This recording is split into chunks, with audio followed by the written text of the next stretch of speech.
Iya. Oh. Saya minta ke kampus saya kayak Lukman. Jadwalnya udah keluar ya, Pak. Ya sudah.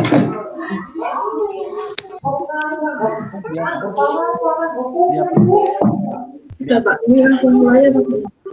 Ini presentasinya belum muncul. Iya.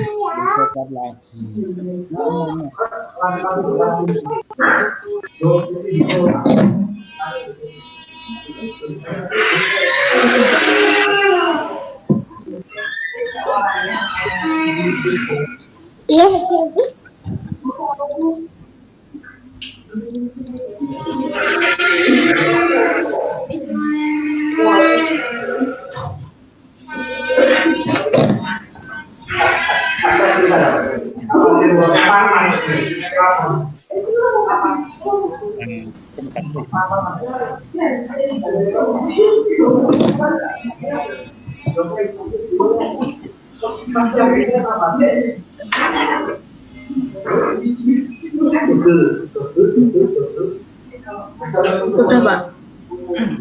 Pak Kuku. Oke Mas Ivan. Tinggal siapa Pak Kuku?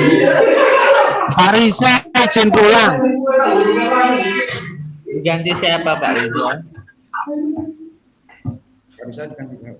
Yang uji Pak Har, Pak Ubed sama Pak Bom Bom. Ini lengkap ya. Oh, berarti saya lepas Pak ya. Oke Mas Ivan. Ya, saya mengingatkan Trisni kesampaian Pak. Oke Mas. Semangat Trisni ya. Ya. Monggo Pak, silakan. Oke Mas. Sudah siap Mbak Trisni? Insya Allah siap. Oke baik. Berikut ujian dari Mbak Trisni. Ya, silakan Mbak Trisni, ini kurang lebih presentasi 15 menit. Lanjut kemudian tanya jawab. Oke Pak. Oke, silakan Mbak Trisni. Assalamualaikum warahmatullahi wabarakatuh. Waalaikumsalam. Di sini saya akan Iki mempresentasikan suaranya siapa sih berisik iki? hasil presentasi penelitian saya yang berjudul Mas Ivan, FT mungkin demo dulu Mas Ivan. Kok rame ya? rekonstruksi FT. dengan Kinect Export. Sebentar Mbak Trisni, sebentar. Oh iya Pak. Rame soalnya, sebentar. Tuh. Apa sing rame iki? Di FT wis dimut. Di sana aja kayaknya Trisni rame itu Pak. Di situ rame tuh Mbak Trisni. Iya Pak. Minta tolong suruh Pak, tenang dulu. hubungi yang admin dulu Pak. Oh iya. Ya. Minta tolong. Kalau mau rame di luar,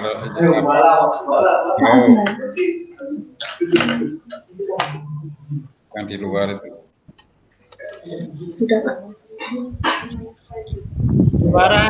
Suaranya Mbak Trisni bisa agak besar, enggak? Ya, sudah. Mas gitu. Ya. Iya. Oh ya, oke. Oke, silakan Mbak Trisni kalau sudah tenang. Silakan. Hasil penelitian saya berjudul Rancang Bangun Rekonstruksi 3D dengan Kinect Export 360. Latar belakang saya yaitu yang pertama efisiensi dalam desain manufaktur yang dahulunya konvensional memerlukan beberapa tahapan yang rumit, mulai dari perancangan, uji prototipe, hasil, hingga proses revisi yang memerlukan waktu yang cukup lama. Selanjutnya, biaya yang dikeluarkan juga cukup mahal. Dan yang ketiga, saya memanfaatkan teknologi sensor pada Kinect Export 360. Rancangan perangkat keras saya yang pertama Kamu sana aja, nanti tanya orang banyak. PC atau personal komputer untuk pemrosesan, selanjutnya power supply sebagai sumber daya, ketiga Kinect Export sebagai hardware untuk melakukan capture, keempat motor stepper sebagai pengendali putaran pada turntable, selanjutnya driver motor stepper yang digunakan untuk pasang dengan motor steppernya, dan yang terakhir Arduino Uno. Selanjutnya rancangan perangkat keras Yang pertama Eclipse. Eclipse saya gunakan sebagai program untuk mengambil data gambar yang nanti akan diolah pada proses selanjutnya. Yang kedua, Arduino ini di sini saya gunakan sebagai program untuk mengendalikan gerak motor stepper. Yang ketiga, Python gunakan untuk mengkonversi hasil data capture menjadi file XML. Dan yang terakhir, Blender merupakan program yang saya gunakan untuk memproses hasil Bentar, Mas. Ini presentasinya kok nggak bergerak ya? Presentasinya kok nggak jalan ya? Cuma judulnya terus dari tadi. jalan Pak di sini Pak. Di full screen sudah? Sudah. Di full screen? Sudah. Oh nggak jalan ya di layar sini ya? Cuma judulnya terus dari tadi. Loh. Iya toh, Pak. Coba di enable. Ya. Sudah Pak. Udah berubah sekarang. Iya. Oke, silakan dilanjut. Selanjutnya, yang terakhir atau keempat, Blender saya gunakan untuk memproses data menjadi model mesh dan penggabungan bagian-bagian yang telah saya proses pada Python.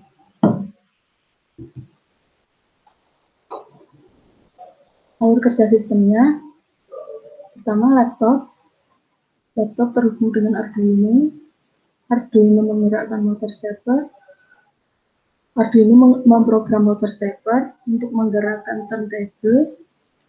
Turntable nanti akan berhubungan dengan Kinect, yang mana di atas turntable terdapat model objek untuk di-capture menggunakan kamera Kinect. Kamera Kinect juga terhubung ke laptop. Selanjutnya, hasil capture dari kamera Kinect tersimpan di laptop. Laptop akan memproses menggunakan program Eclipse yang pertama.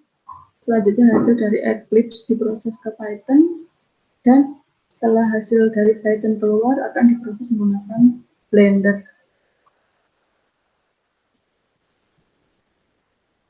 Berikut desain sistemnya. Nanti keluarannya jadi jus ya di Blender itu tadi.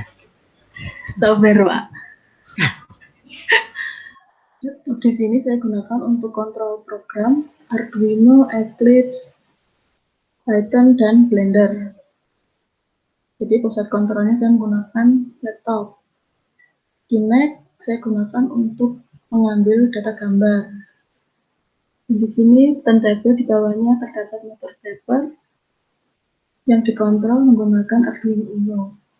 Dan yang terakhir, objek mode merupakan objek yang akan direkonstruksi menggunakan Kinect. Selanjutnya hasil pengujian. Dari objek model yang tampil pada layar, saya menggunakan objek model patung kepala kuda. Setelah itu diproses pengujian seperti yang tampak pada layar. Mic-nya agak dekat, Mbak. Apanya? Mic-nya agak didekatkan, ya. Pada proses pengujian, hasil yang diperoleh akan seperti hasil capture ini. Seluruh objek yang berada pada belakang model ikut tercapture, sehingga setelah hasil capture diperoleh, perlu melakukan proses cleaning up, yang mana proses cleaning up tersebut menghapus bagian-bagian yang tidak diperlukan yang berada pada belakang objek. Jadi dengan kata lain, hanya meninggalkan objek yang akan direkonstruksi. Objek yang di belakangnya dihapus semua karena tidak penting atau mengganggu. Setelah hasil cleaning up jadi diproses menggunakan software Blender. Tampilannya akan seperti ini. Yang terakhir, saat bagian-bagian sudah diproses menjadi mesh, akan digabungkan hingga berbentuk model 3D. Seperti ini. Analisa. Yang pertama, kamera Kinect kurang maksimal memantulkan kembali area objek yang memiliki permukaan tidak rata. Detail-detail seperti konde, kepala, hidung, mata, dan mulut tidak bisa terlihat jelas saat menjadi hasil meshnya. Selanjutnya, sebaliknya kamera Kinect dapat bekerja maksimal pada area objek yang memiliki permukaan rata. Ini leher ke bawah yang permukaannya rata lebih baik hasilnya dibanding permukaan yang tidak rata.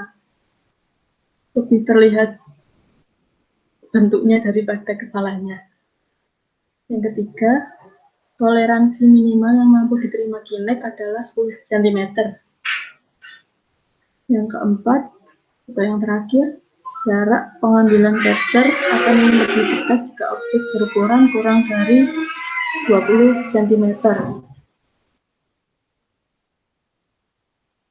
Terakhir, kesimpulan yang pertama, yakni kamera Kinect belum mampu merekonstruksi detail objek yang berukuran kecil kurang dari 10 cm, seperti bagian mata, hidung, mulut, dan rambut. Yang kedua, jarak optimal proses capture ditentukan oleh ukuran objek yang akan direkonstruksi. Dan yang ketiga, diperlukan penelitian lanjutan guna memperbaiki hasil rekonstruksi utamanya pada objek yang memiliki permukaan tidak rata. Terima kasih. Sudah, Pak.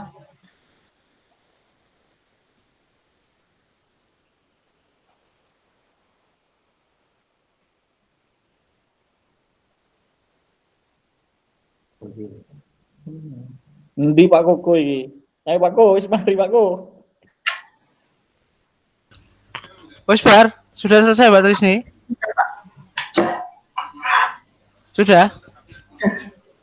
Oke, baik. Kalau sudah, monggo mungkin ada pertanyaan, revisi, masukan dari Om Uji, Pak Har, Pak Bombom, Pak Ubed. Saya dulu Pak, masuk Pak. Oke, Pak Ubed, monggo silakan Pak Ubed. Silakan Pak. Oke, Mbak Trisni Ya, Pak. bisa dengar? Kedengaran ya? Oh, Pak Vicky. Oke. Sedikit saja dari saya mungkin ya, simpel. Yang pertama coba saya pengen tanya dulu. Coba apa yang Anda ketahui dari tadi bahas ini ya, aplikasi sistem yang Anda bangun dengan menggunakan Kinect Xbox 360 ya. Ya, Saya lihat dalam laporanmu itu informasi tentang hal-hal yang menjadi inti permasalahan atau inti penelitian kamu itu belum betul-betul tereksplorasi dengan baik gitu ya. Coba mungkin dijelaskan dulu mungkin apa pengertian atau Kinect itu apa, Xbox 360 itu apa. Ya, kemudian dalam sebelum digunakan dimanfaatkan oleh kamu itu sebelumnya biasanya digunakan untuk apa? Coba dijelasin dulu gimana kira-kira. ya, Kinect Xbox itu salah satu konsol game. Ada ini saya konsol game karena Suaranya kurang jelas, Mbak. Suaranya kurang jelas. digunakan untuk bermain game. Ya. Jadi Kinect Xbox ini salah satu alat yang digunakan untuk bermain game yang mana ada gabungan dengan konsolnya. Jadi Kinect dan konsol Kinect-nya digunakan untuk bermain game seperti layaknya pada virtual reality.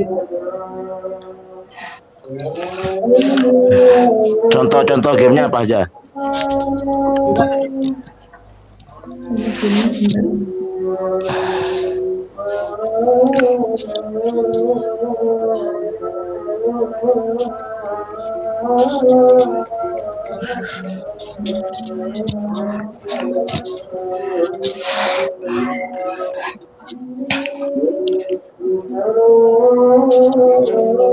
Itu bisa macam-macam Pak, misalnya Kinect Adventure, Kinect Sport, Kinect Disneyland, Dan Sentra, Kinect Star Wars, Kinect Diamond, Kinect Rush.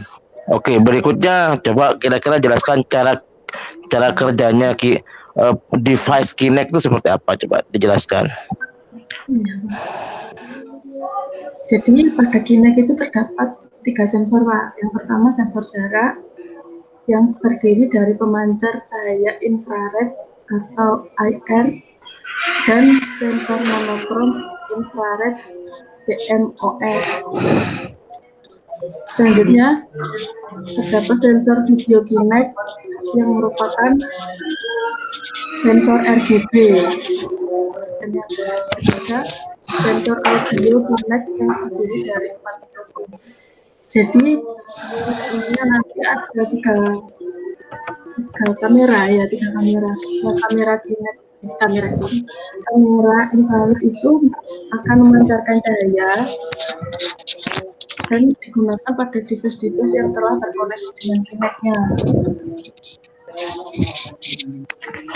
Iki lagu nih siapa ya iki yo? Ono suara lagu iki yo. Di situ ada yang bunyikan lagu toh? Terus nih. Nggak ada, Pak. Ada suara lagu ya? Suaranya siapa ya ini?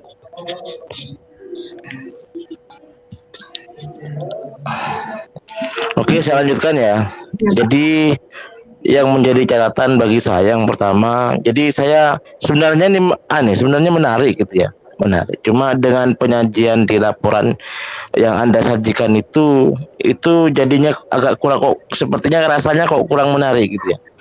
Tapi ketika saya ya sebenarnya hal yang menarik gitu sebenarnya. Ya, kenapa yang pertama gitu ya.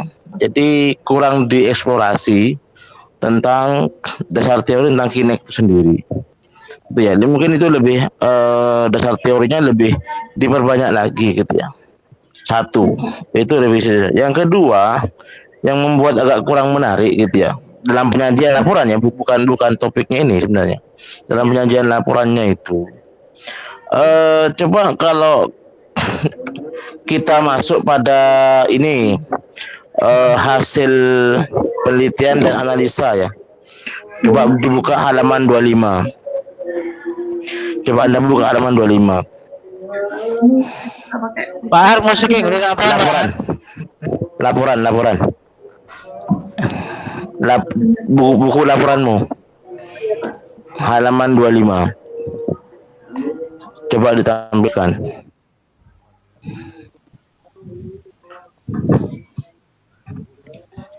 Halo? Tuh, lagunya kok eneng ya, nggone sapa iki? Halaman 25 ditampilkan, Mbak. Ya, Pak. Ini sudah saya tampilkan di situ, tampil apa enggak, Pak? Enggak, belum. Itu masih file presentasimu tadi.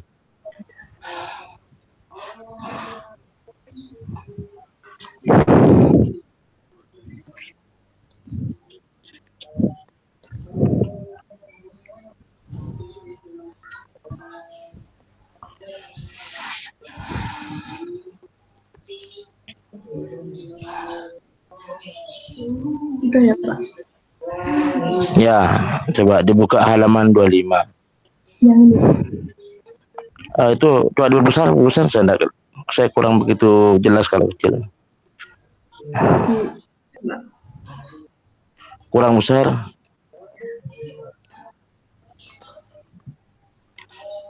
Oke, coba itu halaman berapa itu?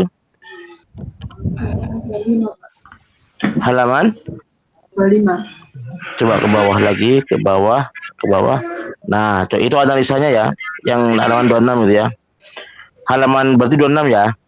Ya, Pak. Nah, itu setelah saya baca.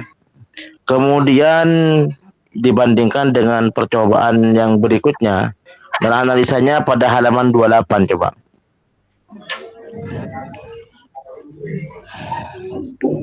Halaman 28. Itu. Ya. Kemudian dengan analisa pada halaman 31.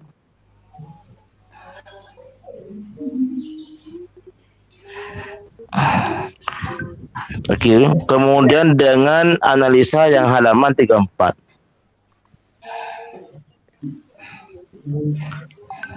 Nah, itu saya lihat, saya baca, yo sama lah, bisa dibilang sama gitu ya. Jadi apa yang ada di paragraf yang di atas dan paragraf yang di bawahnya dari halaman 26, 28, 31, 34 gitu ya.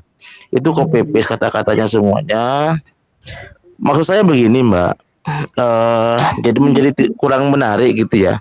Artinya unsur penelitiannya kurang muncul di sini. Menurut saya gitu ya. Unsur penelitiannya kurang. Sehingga perlu ya, kalau ini perlu nanti revisinya, perlu lebih diobservasi lagi, lebih jauh lagi. Misalnya tentang bagaimana mengoptimasi hasil output dari dari sistem aplikasi yang kamu buat ini. Itu kan ya bisa kita sepakati jelek saja hasilnya ya. Ya, Hasilnya enggak, ya. Ah, itu mungkin agar lebih menarik lagi, enggak berhenti di sini gitu loh. Misalnya lebih menarik lagi bagaimana lebih mengoptimasi hasilnya biar sehingga itu yang pertama. Yang kedua, misalnya agar lebih menarik lagi, perlu kamu tambahkan unsur-unsur data kuantitatifnya lebih dipertajam, lebih dieksplorasi lagi ya. Ngerti ya maksudnya ya? Maksudnya seperti apa Pak kuantitatif? Ya, unsur data kuantitatif ya, data yang berupa angka-angka itu loh Mbak. Oh iya. Ya, ini kan hampir tidak ada angka-angka sama sekali gitu ya. Artinya sehingga unsur penelitiannya kurang tampak di sini. Ini hanya lebih pada membangun suatu sistem, mengkoneksikan di program, akhirnya jalan selesai kan begitu. Sehingga apa yang diteliti mungkin biar agak tampak unsur penelitiannya mungkin perlu ditambah gitu ya. Melibatkan data-data kuantitatif yang bisa dieksplorasi apa, itu perlu ditambahkan. Paham ya maksudnya ya? Nah, itu yang kedua revisinya. Kemudian yang ketiga mungkin ini aja sih, pada halaman 20 sampai 22 coba dicek 20 sampai 22.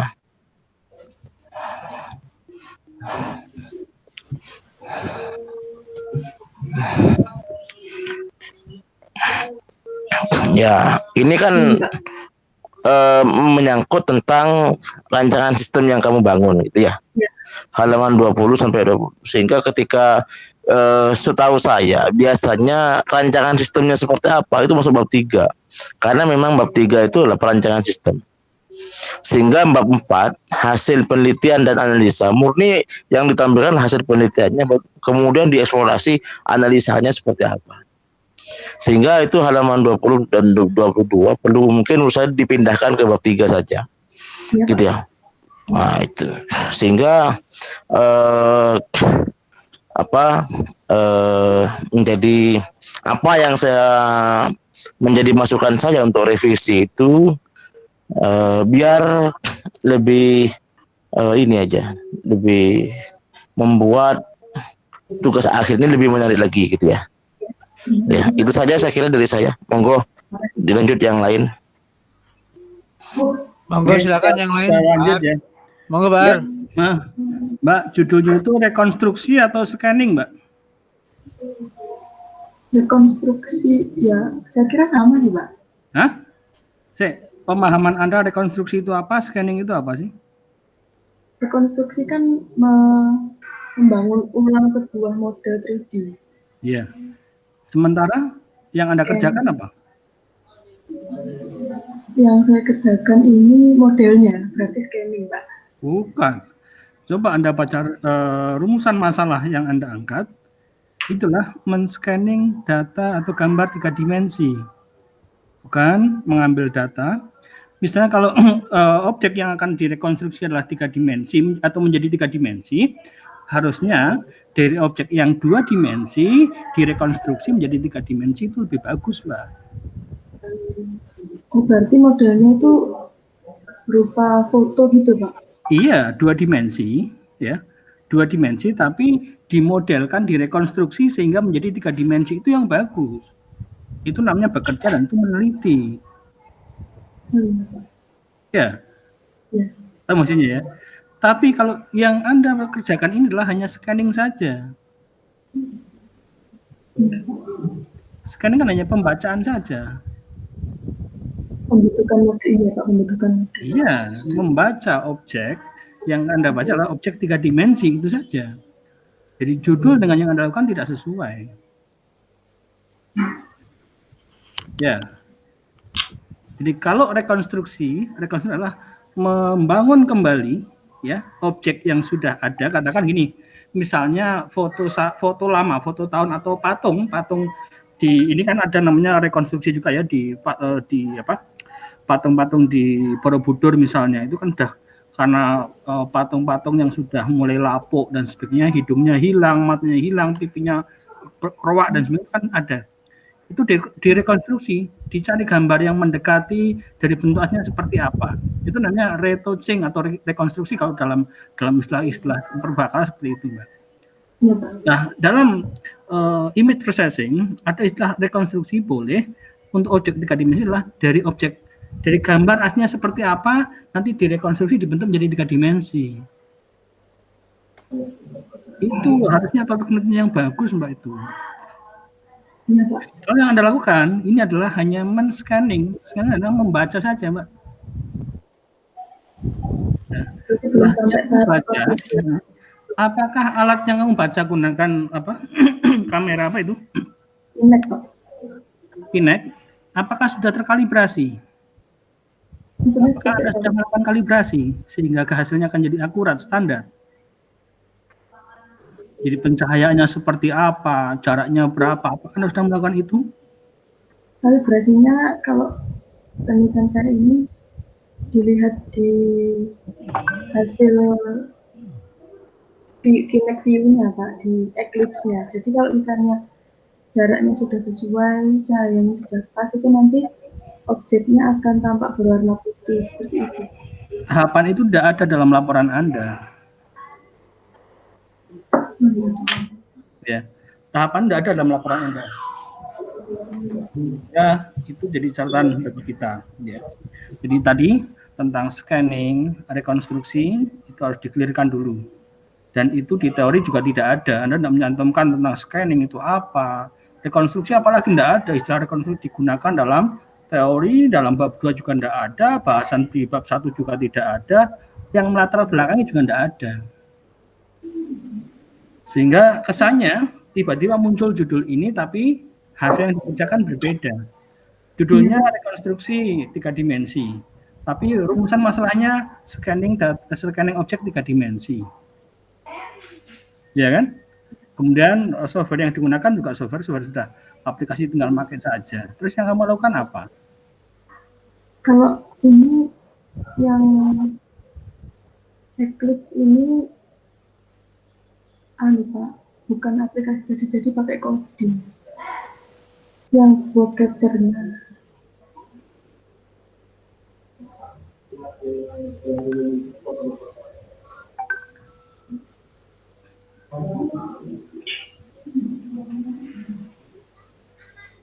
Ya, jadi ini akan jadi ini. Yang dibutuhkan ada kalibrasi kamera, jarak ideal, pencahayaan itu diperlukan, Mbak. Supaya apa? Di kemudian hari kalau sudah mengambil data dengan kondisi yang normal, maka tidak ada lagi kesimpulan atau catatan bahwa kurang cahaya dan sebagainya itu menjadi sudah tidak lagi jadi masalah. Ya. Kenapa? Karena sudah dinormalkan dulu statusnya, kondisinya. Kondisi normal itulah idealnya seperti apa, dan itu juga tidak muncul dalam pengambilan data. Data yang Anda ambil itu juga karena rumusan masalah dengan ini nggak nyambung, dulu nggak nyambung, akhirnya data yang digunakan juga tidak sesuai juga. Data ujinya juga saya kira nggak sesuai. Kenapa? Kalau memang data itulah rekonstruksi, harusnya data dari 2 dimensi di scan atau diambil, di foto, di cropping gambarnya, direkonstruksi, dimodelkan menjadi 3 dimensi, itu Anda menggunakan software yang Anda gunakan. Apapun softwarenya, silahkan Anda gunakan. Ya, baru hasilnya seperti ini. Yang Anda gunakan kan tidak. Itu hanya gambar foto saja, foto objek dari 3 dimensi, yang hanya di Blender tidak menghasilkan objek yang ini. Paling tidak kalau di dalam image processing ada pengenalan tepi dan sebagainya. Ya. Ya, dari pengenalan tepi saja nanti bisa diidentifikasi. Oh, objek ini seperti ini. Perbedaannya nanti hasilnya sebelum direkonstruksi dengan setelah direkonstruksi itu seperti apa hasilnya. Kemiripannya berapa persen dan sebagainya. Itu perlu, Mbak. Dan itu tidak hanya untuk patung, untuk orang yang contoh kasusnya Lisa, ya, orang yang mukanya rusak disiram air keras saja, itu bisa direkonstruksi, Mbak, wajahnya. Apalagi patung. Ya, dan sekarang jadi pengusaha sukses itu, Lisa itu. Itu yang dimaksud. Sehingga itu nanti untuk misalnya gini, Anda mungkin orang yang sekarang usia berapa, kemudian usia berapa itu bisa diprediksi. Orang ini nanti usia sekian, biasanya untuk perempuan itu ada di operasi plastik misalnya mau apa itu, nanti kalau di operasi plastik jadi seperti ini, modelnya bisa dimodelkan seperti itu. Itu harusnya tujuannya nanti bisa ke sana, Mbak. Tapi karena pemahaman Anda yang kurang, nggak bisa jadi seperti itu. Ini harusnya bagus, Mbak, ini. Ya. Jadi datanya yang tadi adalah yang diambil, data dari pengolahan data yang kamu lakukan juga tidak sesuai. Harusnya kalau memang data yang digunakan setelah direkonstruksi dan sebelum direkonstruksi itu tidak ada hasil yang didapatkan.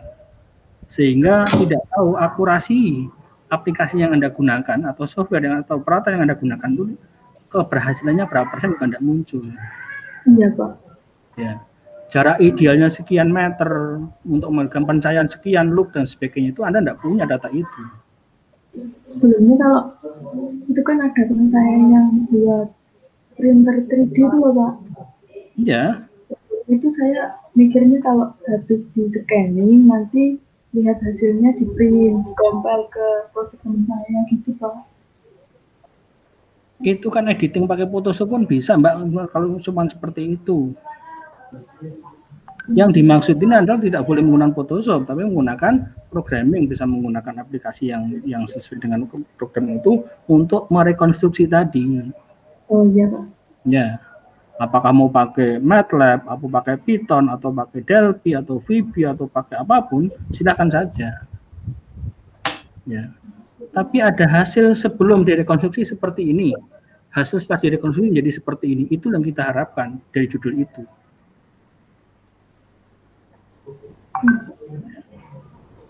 Nah, karena data ujinya tadi juga kurang sesuai dengan yang diharapkan, tadi maksudnya adalah antara judul, rumusan masalah, sehingga tujuan yang dicapai karena rumusan masalah adalah dari tujuannya juga tidak tercapai, analisanya juga, data yang diambil juga tidak sesuai, kesimpulannya pun tidak nyambung, akhirnya kan gitu.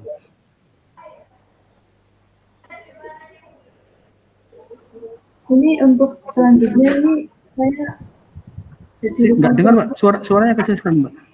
Untuk selanjutnya ini saya jadinya rekonstruksi apa scanning, Pak? Ya tetap judulnya, masa mau ganti judul lagi kan kamu harus ini lagi, sidang sempro lagi kalau ganti judul. Judulnya tetap ini, tapi revisinya adalah Anda memperbaiki sesuai dengan judulnya. Itu maksudnya. Berarti dari 2 dimensi menjadi 3 dimensi itu ya, tidak harus 2 dimensi, paling tidak rekonstruksi dari data sebelum dan sesudah Anda sudah punya bayangan lah. Misalnya kalau patung itu yang satunya telinganya hilang satu, hidungnya hilang misalnya, ya, atau mungkin dagunya hilang, yaitu direkonstruksi menjadi baik itu seperti apa? Minimal itulah.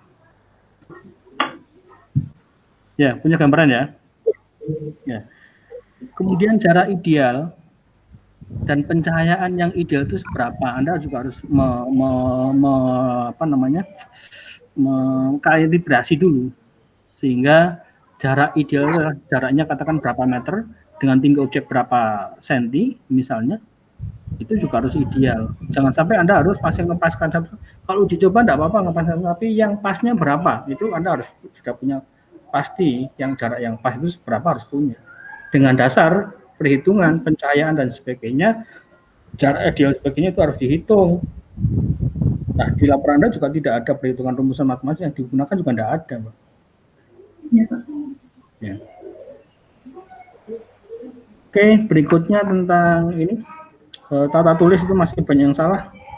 Kayak Arduino jadi Arduino, sehingga dan sebagainya itu masih banyak tulisan yang salah. Untuk itu Oh iya. titik koma dan sebagainya itu harus nempel dengan kalimat yang terakhir.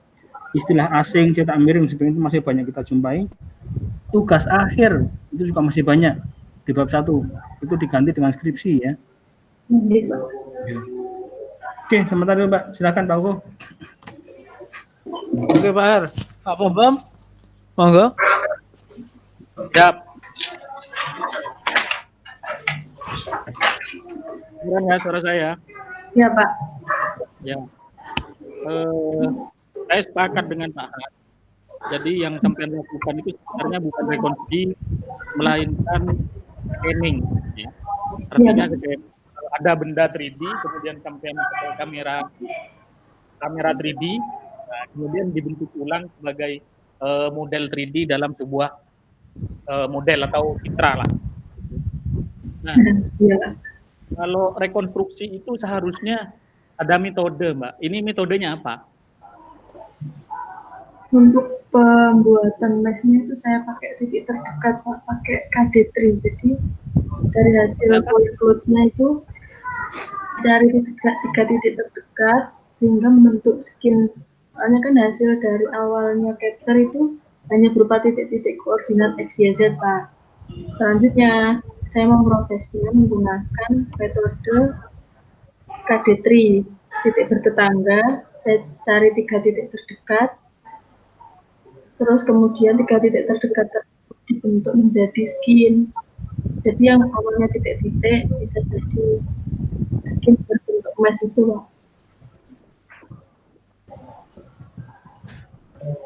Itu kan metode untuk ininya saja, apa namanya, menggabungkan yang ditangkap oleh unit menjadi sebuah model, bukan untuk merekonstruksi.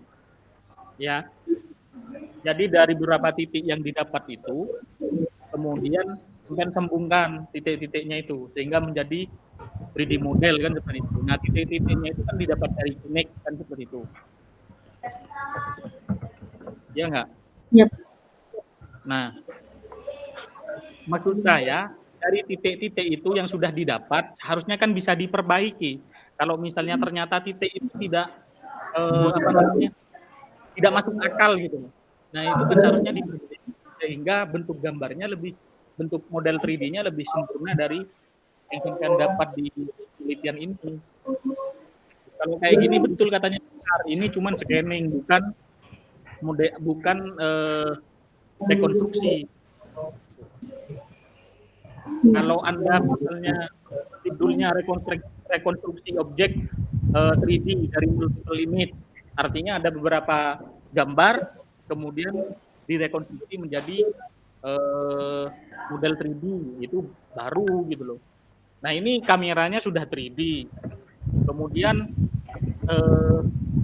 ya cuma di scan aja. Padahal sudah ada loh rekonstruksi objek 3D dari multiple image, dari banyak foto dikumpulkan kemudian direkonstruksi menjadi sebuah model 3D. Karena itu kaitannya sama triangulasi dan lain sebagainya gitu. Nah, coba sampean nanti cari rekonstruksi objek 3D dari multiple image biar sampean tahu gitu loh. Iya Pak. Nah, kalian cari apa namanya, metode untuk memperbaiki, untuk merekonstruksi sebuah objek 3D gitu. Jadi kalau ini kan cuma di scan, objek 3D-nya di scan, kemudian mendapatkan titik-titik kan seperti itu. Kemudian titik-titiknya digabungkan dengan tetangganya itu, dengan 3 tetangga terdekat. Dari mana? Gitu. Jadi nggak ada metode untuk merekonstruksinya sama sekali. Itu ya, paham ya?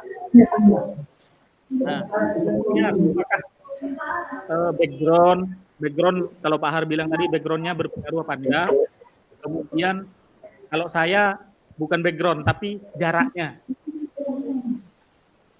jarak kamera dengan objekmu itu berapa? Kalau untuk yang modal kepala ini saya menggunakan jarak 30 cm, Pak. Terus yang lain? Semakin besar itu semakin jauh, soalnya kalau kecil itu butuh dekat. Jadi bervariasi, Pak. Ada yang 50 cm, ada yang 45 cm, tergantung besar kecilnya objek yang scan. Dari mana kamu menentukan, oh kalau benda ukurannya segini, jaraknya segini gitu? Dari mana? Di tampilan buat capture itu ada, Pak. Nanti kalau misalnya nggak kurang jelas itu tidak terlihat, tidak tampak, jadi kayak ngeblur gitu, Pak, objeknya di tampilan. Ya, tapi kan harus ada teorinya toh, Pak, harus ada referensinya. Artinya itu pengaruh apa? Oh iya, Pak. Nah, pengaruh apa? Kalau semakin jauh dia semakin tidak jelas, itu pengaruh dari apa? Misalnya pengaruh dari depth image-nya atau apa gitu loh. Oh iya. Dicari Mbak sampai ada rumusnya, bisa untuk tesis itu. Oke, Pak. Terus berikutnya yang jadi pertanyaan saya lagi yaitu kecepatan turntable-nya. Saya ngaturnya bukan kecepatannya, Pak, tapi sudut jarak perpindahannya itu saya pakai 45 derajat. Jadi sekali bergeser itu 45 derajat. Kalau di total jadi berapa derajat? 360. 360. Ya. Nah, pernah nyoba nggak misalnya diambil 2 kali gitu? Diambil 2 kali itu hasilnya jadi kayak ada yang miss gitu, Pak. Misalnya bagian lekukan itu jadi nggak detail, terus bagian yang kecil itu malah bolong total gitu, Pak. Iya, karena nggak ada metodenya. Ya. Jadi murni hanya scanning aja gitu, karena nggak ada metodenya. Kalau saran saya sih itu, artinya saya sepakat dengan Pak Har, ini bukan rekonstruksi tapi scanning gitu. Jadi ya cuman kamu merangkai alat untuk memfoto sebuah objek 3D kemudian dijadikan model 3D gitu aja. Nggak ada ininya sama sekali gitu. Saya itu aja Pak Koko, cukup. Terima kasih, Pak. Oke Mas Bambang, terima kasih. Ada masukan lainnya mungkin? Pak Ubed, Pak Har, mungkin ada lagi. Iya, butuh itu Pak, metode memang. Karena itu di laporan Anda cantumkan metode tapi juga tidak digunakan kelihatannya. Jadi di situ ada di laporannya itu sebentar.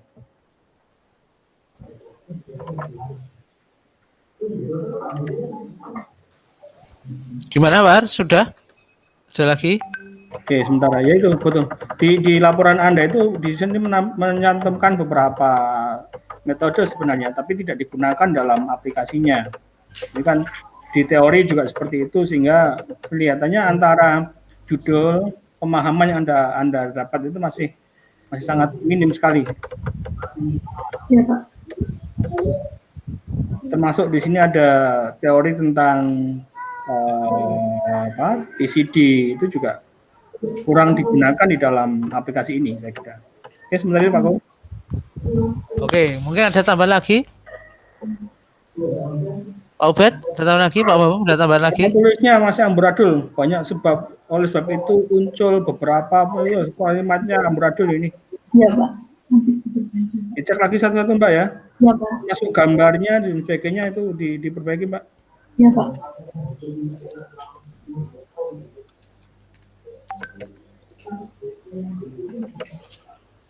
Oke, cukup Oke, Pak. cukup. Ada lagi? Ada lagi enggak? Ampun, Mbak. Oke, saya kira Mbak Trisni mungkin itu keluar dulu, Mas Ivan.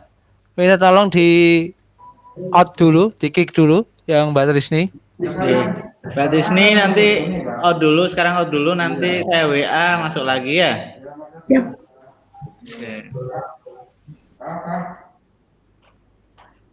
Oke, bagaimana ini? Mbak Trisni ini? Iya, Pak. Orang 14 dapat 0 kan? Iya, ya maksudnya kan diluluskan, tapi kan tetap seperti biasa kan kondisinya. Iya, biasa. Orang 14 dapat. Revisi gitu. Jadi itu ya lulus dengan revisi itu ya Pak Iya. pengumumannya. Hmm. Gimana Pak Ubed? Pak Bambam? Halo? Saya manut aja Pak. Jadi Oh, oke. ya memang apa ya sebenarnya karena ini 2014 tapi kalau dari ini masih jauh sebenarnya gitu. Tapi ya Ya. saya manut aja. Ya dengan syarat tadi minimal diperbaiki lah apa teori Iya direvisi itu ya. teori-teorinya itu diperbaiki. Iya, iya. Pak Ubed? Halo Pak Ubed? Pak Ubed? Monitor Pak Ubed? Sholat kayaknya Pak Ubed Pak. Pak Ubed monitor? Tinggal sholat paling. Iya tinggal sholat paling. Kipi iki. Piye dipanggil ta wesan? Tunggu Pak Ubed, gue khawatir ada masukan apa? Ya Pak Ubed hilang ya iki. Halo Pak, oke. Halo gimana Pak Ubed hasilnya? Ya, sama dengan yang lain lah Pak. Standar ya? Oke. Oke oke. Baik, Mas Ivan minta tolong dipanggil lagi Mbak Trisninya. Bisa Ya. dulu pokoknya mau sama UU gitu aja Pak. Oh, siap ini. Kita sing seneng ini. Mana? Atau Pak Musni Pak. Kerjain dulu. Aduh, Kerjain dulu Pak. Atau Pak Musni gitu Pak. Ini udah punya pacar. kamu sih dipek mantu iki. Masa karo Pak Musni gak pantas nanti dipek mantu Pak Musni iki. Oh, Pak Musni itu suka daun muda itu Pak. Waduh iki bahaya iki. Bilang aja hartanya banyak Pak. Oh iya. Cucu tuh Pak.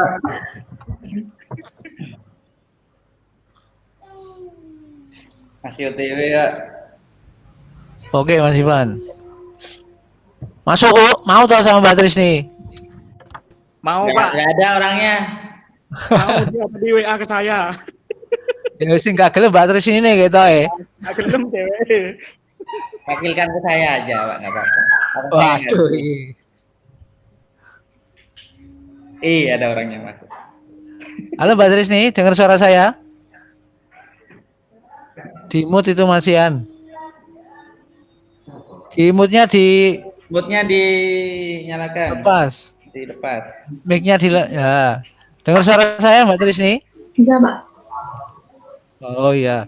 Mbak Trisni sudah punya calon? Calon apa Pak? Loh. Calon pembantu. Ya apa sih? Kalau Belum mikir calon Pak. Kerja aja nggak beres-beres. Belum punya? Belum punya? Sudah punya atau belum? Mau dicalonkan sama siapa Pak? Nah itu orang FT mau tak? Loh. Itu syaratnya lulus tadi gitu ya mau dengan dilamar orang FT. Wah ya apa ini? Berat ini. Aduh. Rumahnya mana Pak? Rumahnya Bangkalan. Berapa jam ya Pak ke Madiun itu? 7 jam loh Pak. Oh saya kira tol 1 jam sampai. Ada tol. Cepat ono tol.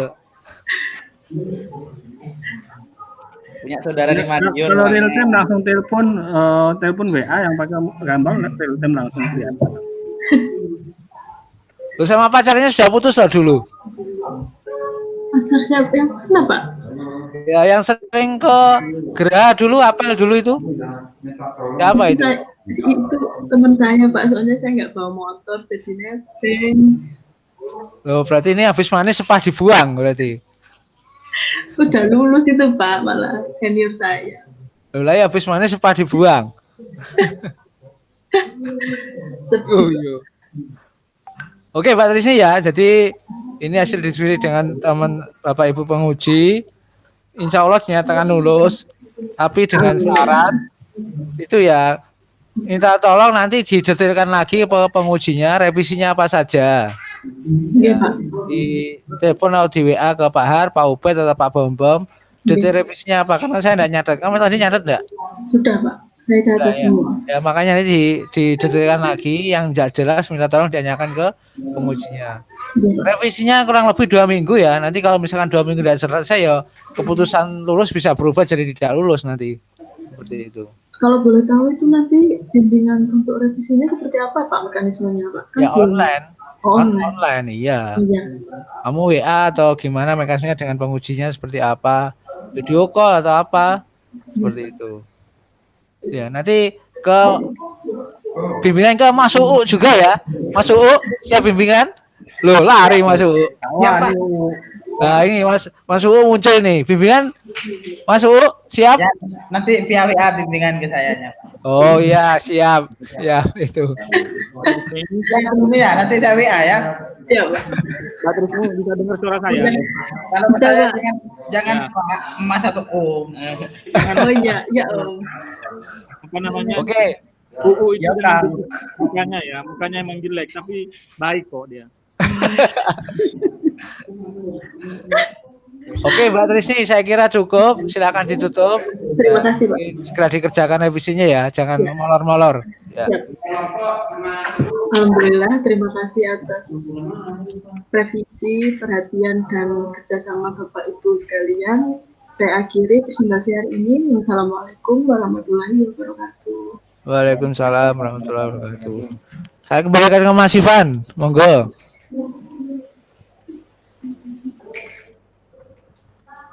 Sudah, Pak. Sudah Mas Ivan, monggo. Ayo. Oke, monggo. Langsung lanjut yang sesi berikutnya ya, ntar lagi Pak ya. Oke, siap. Siapa? Mbak Trisni. Loh, Lagi berikan ganti maksudnya. Sekarang tuh. Wes kan ada Ji. sudah. Ayo nih. Boleh. Bentar.